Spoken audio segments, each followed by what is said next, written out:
మీరు అనుమానిస్తున్నట్టుగా వీటిలో ఎలాంటి ఎక్స్ప్లోజివ్స్ లేవు సార్.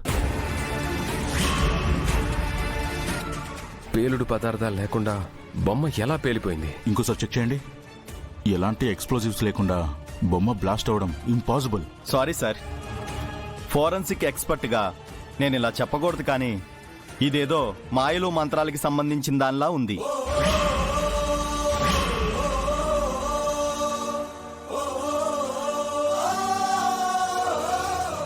ఈ ఇంట్లో ఒక దుష్ట శక్తి ఉంది.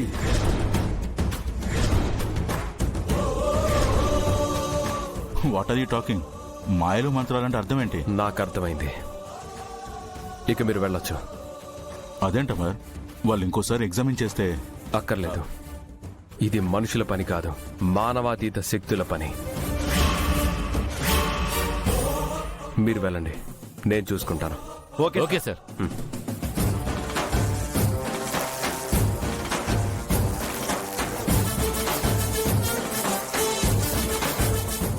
ఏంటమర్ నువ్వు అనేది? మానవ అతీత శక్తులా? అంటే ఎవరో మాయలు మంత్రాలతో ఇలా చేశారంటున్నావా? ఆ నాన్సెన్స్ నువ్వు కూడా నమ్ముతున్నావా?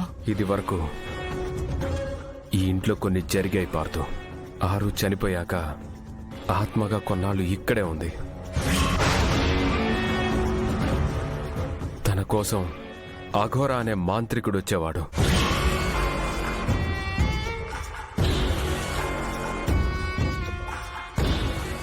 వాడి వల్ల ఆరుకి ఏ ప్రమాదం జరగకూడదని ఆరు చితాభస్మాన్ని నిమజ్జనం చేసి తన ఆత్మకు విముక్తి కలిగించాను. అరుంధతి గారి ఆత్మని మీరు చూసారా?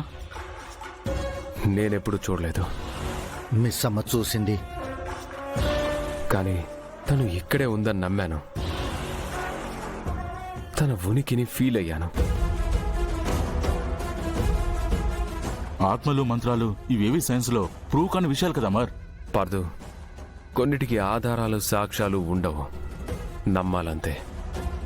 చనిపోయిన ఆరు మళ్ళీ నా కూతురిగా పుట్టిందని నేను నమ్మాను.